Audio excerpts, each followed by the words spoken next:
The guys give a Chevy Impala a Mythbusters tune-up. Go ahead, tailgate, see if I care. To test the legend that if you fit it with astronomic rockets, it will really fly.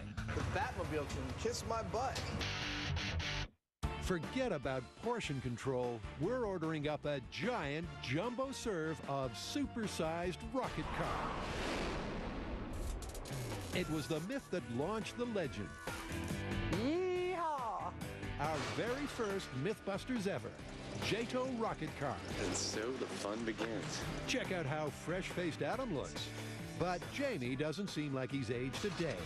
Could those robot rumors really be true? The story that started it all was this. Supposedly, an Air Force sergeant strapped a JATO, or Jet-Assisted Takeoff Unit, to a 67 Chevy Impala. On ignition, the car got up to a scorching 300 miles an hour when it hit a bump in the road. Launched into the air, he flew for 1.5 miles until the side of a mountain brought his journey and himself to an end. It sure was a blast. I'm gonna have a grinectomy. But unleashing the Chevy in the desert with 1,500 pounds of rocket propellant strapped to its back, it only reached 150 miles an hour, and there was no liftoff. So how do they plan to take this tale to supersize status? Well, you know, the first time we tried this, we only replicated half of the myth. We did the circumstances of the myth. This time we need to replicate the results of the myth. Specifically, the car increasing to 350 miles an hour, flying over a mile in the air before embedding itself into a cliff. Those circumstances? Those circumstances. The key idea is airborne. Okay, so how are we going to get it airborne this time? I don't see any need to mess around with it. Let's just use a ramp. First, they have to find another Chevy Impala. The original mysteriously disappeared from M5 years ago. He sold it! I did not sell it! it. After the pilots, he's like, I don't really see any place this show Mythbusters can go. That's pretty much it. Well, that was fun. Our researchers have scoured the classic auto classifieds once again and found another. Yeah. Adam. I'm Robert. Hi, Robert. Hi. The guys look under the hood, Oh, look at that. Shiny parts. rev the engine, inspect the interior, The upholstery is like cherry. and the deal is done. I think this will do just fine. You I got think yourself so. a deal. All right. Then they tell Robert exactly what they're going to do with his baby. It's going to go a lot faster than it would normally, and it's most likely going to be the last thing this car ever does. Yeah, goodbye, Holly. Oh, you named it Holly? Yeah. Oh, man, the car has a name. Holly, some cars are born bad. When internal combustion just isn't enough.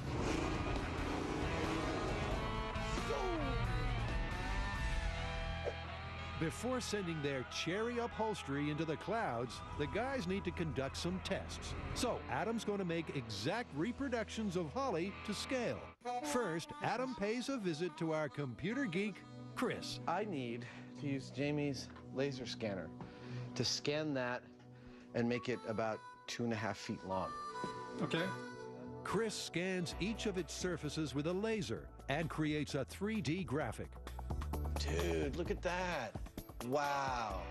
Then he transfers the information to a CNC machine, a computer-controlled mill, and inserts a block of sturdy foam. Dude. Wow. The CNC is one fine whittler. That is so awesome. Next, it's time for a ride in the VacuForm. My foam master is ready to mold. This is a piece of plastic. When it heats up under this heater, I will pull it down over the foam buck, and that will create my master pattern for the Impala bodies. That is lovely. Look at that. Now that's one hot-looking car. Adam makes multiple molds. I always like to vacuum form extra things when I'm going, because they're fun. Then Jess and Dennis do some custom detailing. With the assembly plant in top gear, Jamie sets out to weigh the real Impala. If they don't mimic its specs precisely, the entire experiment could be thrown off balance. On the car, I need to know what its balance point is. If I put like a pivot underneath it, I need to know where the car would balance out. That's its center of gravity, or CG. So Jamie's going to take it to a metal place where they've got a big scale, and then through that determine what its CG is. 3,700 pounds. Now Adam can distribute the load on his reproduction chassis exactly to scale. So all I need to do is add 5 more pounds of weight to this and make sure that 55% of its total weight is ahead of the center line, just like on the real car specs. He adds 5 pounds to the frame, welds 3 mini rocket housings on top, and his to-scale 67 Chevy Impala is complete, right down to the custom plates. Big or small, send them in to discovery.com/mythbusters. Preferably myths on beaches and tropical locations. Are there any supermodel myths? Robot myths. No. How you doing? Rocketry expert Eric is in charge of getting things all fired up. While Adam preps the car, Jamie gets to work measuring and setting up a ramp. Looks like a ramp to me. So how's the test going to run?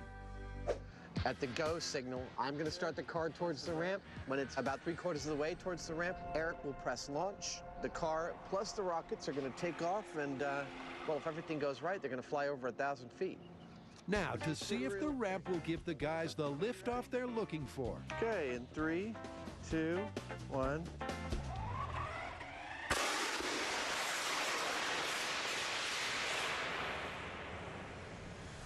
That didn't go the way I expected, really. The rockets went off, but so did the car.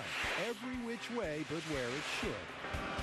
When we add this much power to a vehicle, if it's not really carefully done, the vehicle can go out of control. And that's exactly what happened. It went off. You can even see this line here. It took off at a right angle instead of going straight. To try and rein it in, Adam adjusts the speed of the run-up. In 3, 2, 1. But again, it veers off course. The second I hit the ramp, the rocket goes off. It veers off. Well, you know, I just had a thought. Yeah. When they make a real rocket, they don't put the rocket engines on the side or the top of the rocket. They put it at the back of the rocket, right? Yeah. So why don't we put the rocket on the back of the rocket? You know, the engine's on the back. If we put it on the roof, of course it's going to do something weird. Right, right. To try and eliminate the weirdness, Adam reconfigures the chassis. So instead of being on top of the car, the rockets will sit on the back. They're also going to increase the amount of propulsion. We just used an F motor. This time let's use a K motor. It's 10 times the thrust. We'll get that car to fly. On their scale model Chevy, these rockets are the equivalent of a super-sized 10,000 pounds of thrust. 3, T-minus 3 seconds and counting. go. This time the Impala launches over the ramp and flies into the stratosphere. Sort of. Let's get down there with the fire extinguisher. The trail of burn marks across the floor and all the way out the door is just what they were hoping for. There it is. Well, there's your problem. We lost the front end. Putting the rocket on the center line of the car is clearly the way to go. It gave us a marked improvement on this flight. We also gave it a considerably more power, and we got a nice, clean trajectory off the ramp. I think that's what we need to do on the full-size car. We're good to go. Eric, that's for your trophy room there. Me and Adam are trying to find out if you put giant rockets on the back of a car, will it become one? Let's talk about rockets for a second. Okay, the rockets we're going to put in our car are made of something called ammonium perchlorate. Now, this was first developed around 1940, And it was inspired by Greek fire, actually, which was developed 1,500 years earlier. And the key idea here is that it was a liquid that they could heat up and cast and form it into this tubular shape that you need that burns from the inside out. And if I'm correct, the rocket fuel that we're using in our rockets for the rocket car is pretty much the same stuff they used in the solid boosters on the space shuttle. It's the real stuff, baby. We're using real rockets. Yep, they're serious rockets. Jamie starts modifying the Chevy. These serious, supersized casings will house rockets with 10,000 pounds of thrust. With this amount of power, the rockets themselves are being made off-site at one of the premier manufacturers in the nation. In this particular case, this is like a controlled explosion that is going on here because this rocket fuel, it's essentially an explosive. When you get it that large, you know, it's best handled by the professionals. Jamie makes some room in the trunk. That's the ticket. And he and Jess slot the pipes into it. Go ahead, tailgate, see if I care. But all the extra poundage on the Impala's rear end needs to be addressed, or it won't be fit to fly. It's important to have the center of gravity, in other words, most of the weight forward of the center line of a rocket. And we do that so that it balances correctly, it flies correctly. If we don't do that, we'll have a rocket that might like flip in mid-flight. He adds extra beef to the front end by placing weights around the engine. We're putting 600 pounds of rocket engine in the back. So I put 600 pounds of barbell weights and scrap steel in the front. Therefore, this 55-45 relationship that the car already has is maintained. Thanks to Jamie and Adam's makeover, she's not only beautifully proportioned, but stable, ready for her first and most likely last debut. The Batmobile can kiss my butt. Jamie and Adam have been thoroughly researching and preparing for a supersized mission. Is it possible to turn a Chevy into a shuttle? Finally, after 5 years of waiting for a second shot to get a 67 Impala to fly, the day has dawned. They arrive at the launch site. Deja vu. The plan is to build a ramp in front of the mountain. A cable pulley system will connect a tow truck on one side, and perpendicular to that, the Chevy Impala. Attached to the Impala will be rockets with 10,000 pounds of thrust. The truck will pull the car towards the ramp. The rockets will ignite and hopefully hurtle the Chevy into the heavens. We're out on Soggy Dry Lake bed with the Mythbusters, and we're going to revisit the JATO car. We did it in 2002. You can see right here, we put 3 N4000s on top of the car, one after the other to do 1,000 pounds of thrust for 12 seconds, the same as a JATO. Got nothing out of it. We're back out here today. Neil and Bob built us 2 Q motors, and we're going to put 10,000 pounds of thrust on the Impala, and we're going to get the thing to fly this time. Don't know how far and don't know where, but it's got almost a 4-to-1 thrust ratio, so she's going to fly this time. Where's the car at right now? The car is actually being trailered right now from M5 in San Francisco down to Southern California as we speak, and it should be arriving here tonight. So they're doing all the detail work, so it looks pretty, right? No. It's actually not an Impala, it's a Caprice. They bought a Caprice with tuck and roll interior, beautiful car. Shame to see them destroy it, but in the name of Hollywood, what can you say? There you go. So what are they doing in the background there? We're going to make a ramp out of 2 storage containers. We're going to cut them diagonally into 4 separate wedges, line them up. We'll have a 10-foot tall ramp, 40-foot wide, 40-foot long. So we'll build a dirt transition, and we'll cover the whole thing with plywood to try to smooth it out and get the ridges off the ramp.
time you're ready. Okay. Well, my name is Linda Wolkovich. I'm an associate producer on Mythbusters. And we are here out in the desert doing our supersized episode. And this is a supersized JATO car. And it's a revisit of an episode. It was actually the first Mythbusters episode ever. And while we had some success with it, we didn't have quite the success we wanted, which was over 300 miles per hour and getting air with this Impala.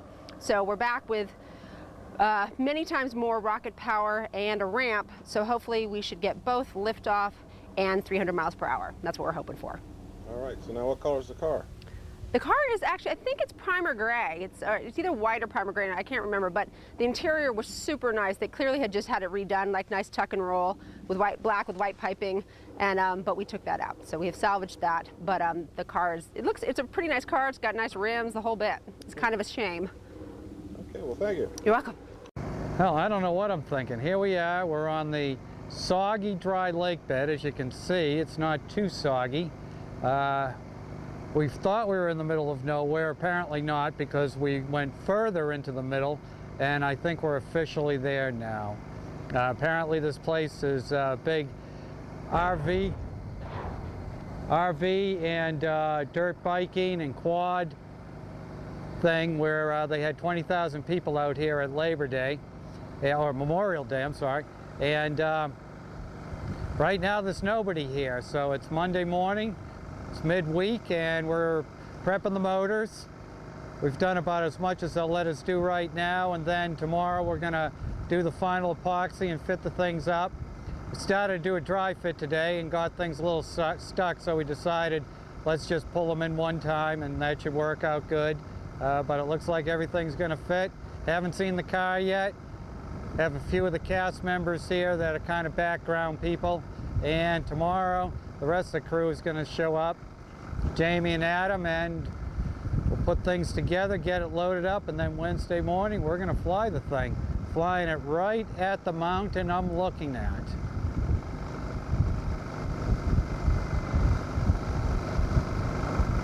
You think I'll clear the mountain? Hell no. See, part of the problem is that they are going to be using sea containers as a ramp. They're in the process of cutting them diagonal, and then they're going to take all four halves and put them next to each other. They're going to use the two that are the bottom as the main ramp and the two that are the roof as the outboard ramps in case the car gets a little squirrely as it's going up. They're going to fill it with sand, which will help a whole lot. So then they're going to put plywood on top of that.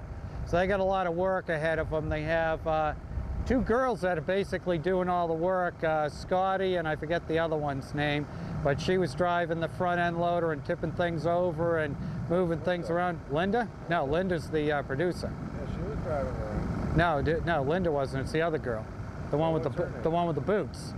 Boots. The one with the high lace boots. Yeah, it's kind of funny out here. These girls are all dressed up like they're in costume, literally, and we're in the middle of a desert, and there's like 8 of us here. You gotta love it. You gotta love it.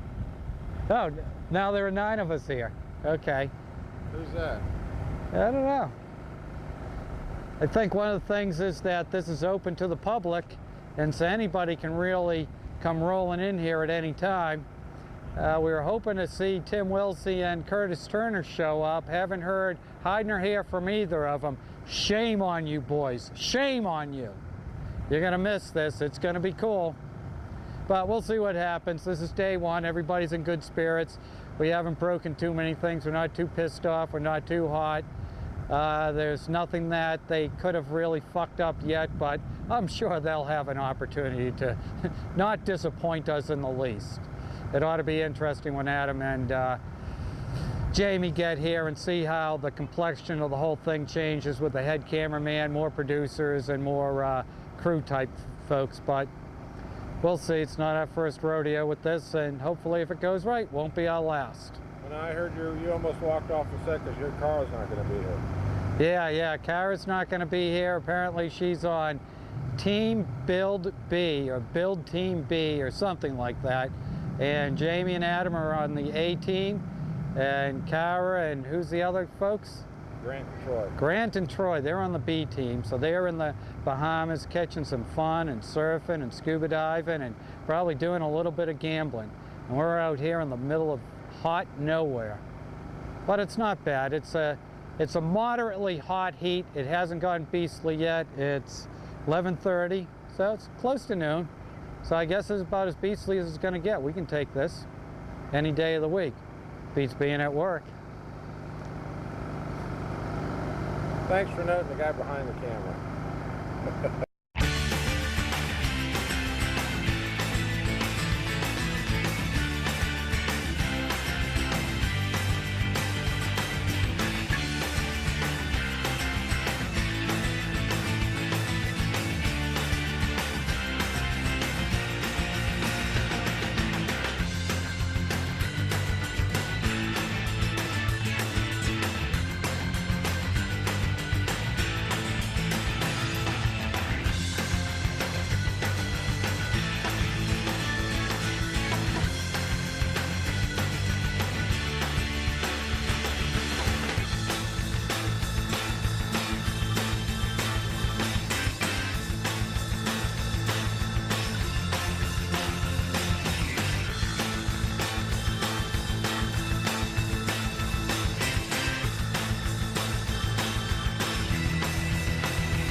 First, they need to erect the all-important ramp. 2 40-foot-long shipping containers will be the building blocks for this giant job. Feel ready? We have a lot of work to do to fill it. Hold me back. The guys have hollered for their good friend and former Mythbuster, Scotty, to help out. Basically, instead of building a ramp, what we decided to do was take 2 containers and we're going to slice them diagonally so that they're basically wedge-shaped, flip them over, and run the car off the containers. Starting at the top, she slices all the way down to the base. Then Jamie fires up one of his favorite forms of transportation. Yeah, baby.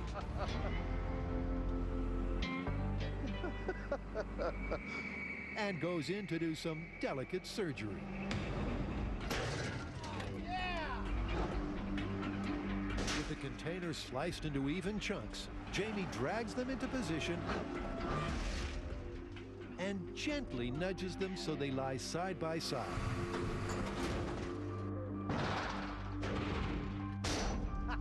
All the activity is stirring up some interest.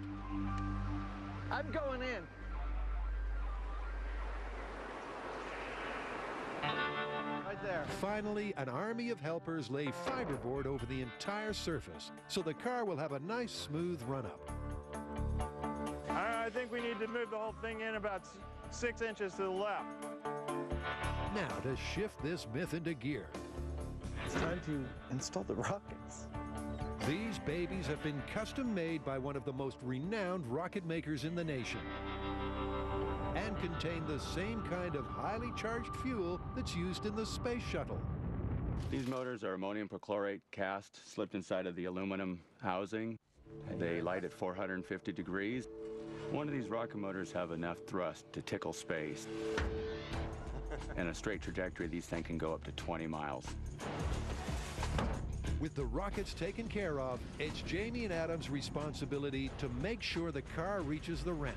With only one shot at this, simplicity is key. The myth says that the car was moving when the rockets went off, so we've got to get the car up to speed.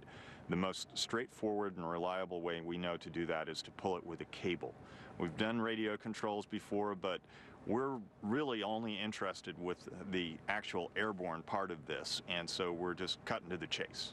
To ensure their system is foolproof, they need to do some dry runs. Adam has tied surgical tubing to the steering wheel to keep it from drifting off course. Okay, Scotty. Go at will, over. As Scotty moves forward, she pulls Adam in a straight line. Everything's looking perfect, over. But his aim is off. Looks like I'm drifting ever so slightly to the right. You should stop. There was a little bit of wandering towards the end. I'm going to try and eliminate that with some tape marks and making sure my surgical tubing is well tensioned. Adam redirects the car. With all that's at stake, he doesn't care how long it takes to get it right. I'm willing to do this for 2 solid hours, just to dial it in and make sure it's perfect, because, boy, I'd hate to watch it screw up. They go again. Lovely. You've got a nice touch now, Scotty, so go ahead and get us up to 20. And Adam is right on target. Okay, stop. That was it, over. Yeah, you see what I was doing with learning how to really aim this thing. Yeah, I could tell from here that you were lined up perfectly. All right, I'm good to go. With their guidance system operating perfectly, 3, there's only one 2, thing left to do. 1. Is Jamie really going to ride the rocket car to his certain doom? Find out next on Mythbusters. So I want you to cast your mind back to early Mythbusters, our first truly spectacular myth, rocket car. Remember where we strapped the rocket to the top of an Impala?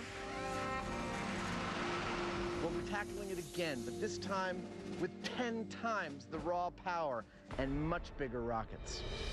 The idea is to tow the Impala towards this ramp, ignite rockets on its rear with 10,000 pounds of thrust, and send it flying over a mile on a direct collision course into this mountain.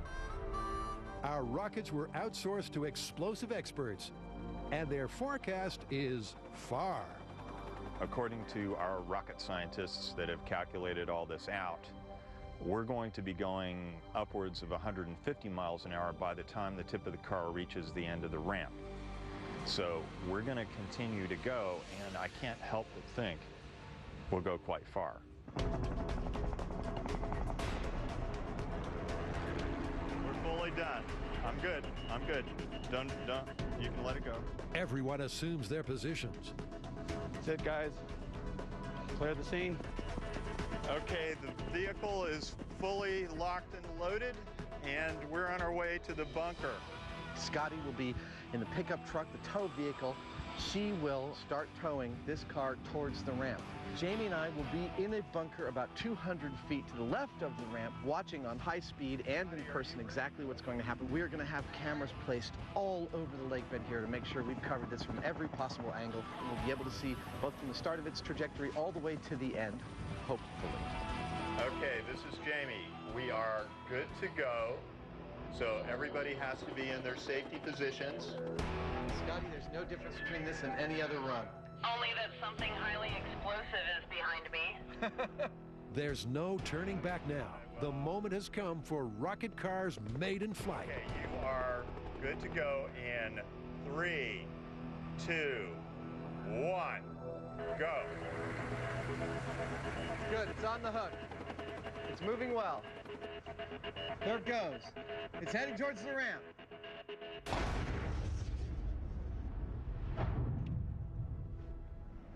Or not. Failure is always an option. After all the planning, the tension, and anticipation for their 67 Chevy Impala, the rocket simply exploded, taking her nowhere. Wow. What was that? That was one thing I didn't expect. Total explosion upon ignition. Well, let's reset. Next time, there'll be an extra box to tick on the risk assessment document. All our hard planning and careful thought about how to make this absolutely bulletproof worked. The launch, the ignition, the trajectory, the ramp was all dead on the money. Unfortunately, we had one little detail at the end, which was that the whole damn thing blew up. It's the one thing we didn't have control over.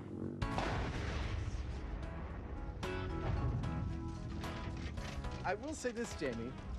That ramp held up a tree. So what was the reason for the over-enthusiastic kaboom? You have any ideas about what happened? I have to talk to the guys that built them, but I'm going to say it overpressurized and went. So we built a big rolling bomb instead of a rocket. Do we get our money back? I think someone owes me $10,000. Their once glorious 67 Chevy Impala is now merely a shell of its former self. Oh, look. The suspension is still good. Hey, Jamie. I left one of my pairs of gloves in the car. Well, maybe if you soak them in water a little while, they'll swell back up again. What do you think? That used to be that. So, how do you wrap up such a smoking wreck? I have to say, I don't think we've ever found ourselves in this position, but we were really unable to answer the central questions of this myth, i.e. 1.3 miles or 300 miles per hour.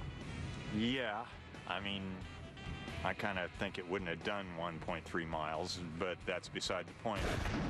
We were totally diligent about everything. Absolutely everything worked perfectly. Yep, the rockets were professionally made. Yeah. We buttoned everything down. I'd say the best we can call this is appropriately supersized.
Rocket car sucked when it blew up.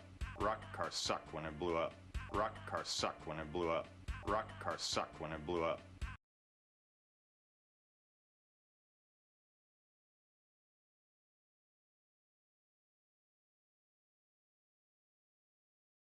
Rocket car sucked when it blew up. Rocket car sucked when it blew up. Rocket car sucked when it blew up. Rocket car sucked when it blew up.